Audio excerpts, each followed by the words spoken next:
Bonjour à tous, alors aujourd'hui une petite vidéo rapide, simplement pour vous dire que je vais mettre en pause ma chaîne YouTube pour les vacances, tout simplement. Tous les ans, voilà, je me prends des vacances et principalement aussi parce que là où je scrape, c'est sous les combles et il fait une chaleur insoutenable. C'est très difficile de scraper ici. Du coup, je continue de scraper, mais dans mon jardin, dans mon salon, donc pour vous filmer, c'est pas facile. Donc je reviendrai en septembre, début ou mi-septembre, je ne sais pas encore. J'ai plein de projets et de surprises pour vous, pour la rentrée. Donc j'espère que vous serez toujours aussi nombreuses à me suivre en septembre. Et pour meubler un petit peu cette vidéo, juste pas vous faire coucou comme ça, je vais vous présenter un projet que j'ai fait donc avec cette collection de papier. Je vous avais fait un haul et vous avez été assez nombreuses à me demander quel projet je préparais avec ces papiers. Alors c'est très difficile pour moi de les couper, ils sont trop beaux, j'ai peur. Voilà, donc pour l'instant je me suis lancée à découper quelques papiers et surtout les die cuts. J'aime beaucoup travailler avec les die cuts de la collection. Et donc je me suis fait un petit projet voilà, pour moi, pour m'amuser, pour passer un petit peu le temps. Je me mettais un petit peu tous les soirs quand il faisait frais. Voilà. Donc c'est pas spécialement prévu que je vous le fasse en tuto. Ce projet, mais si jamais vous êtes vraiment intéressé et que vous êtes assez nombreux à me demander, je verrai à le mettre au programme pour la rentrée. Je vous promets rien, mais voilà. Donc je vais vous le montrer. C'est ceci.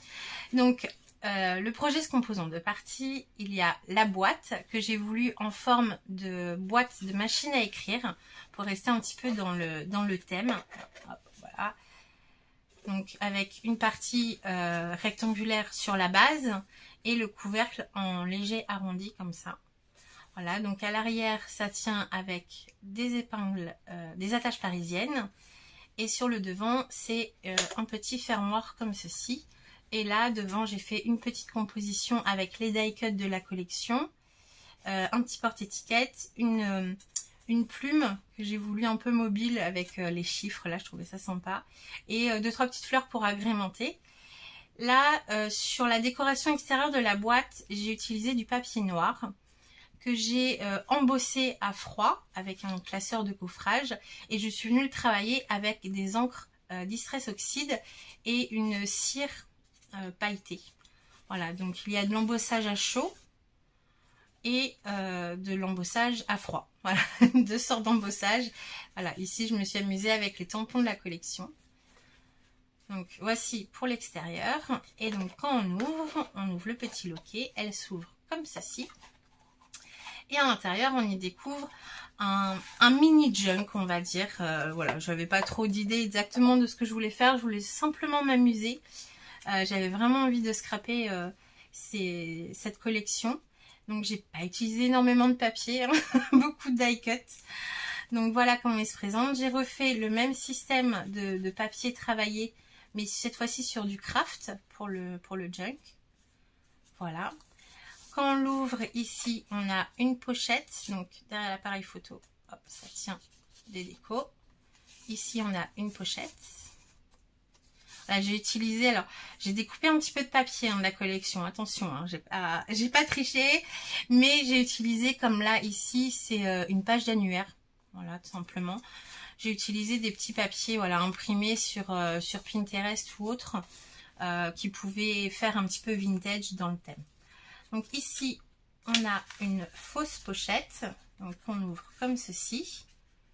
Ici il y a voilà une page de livre ici.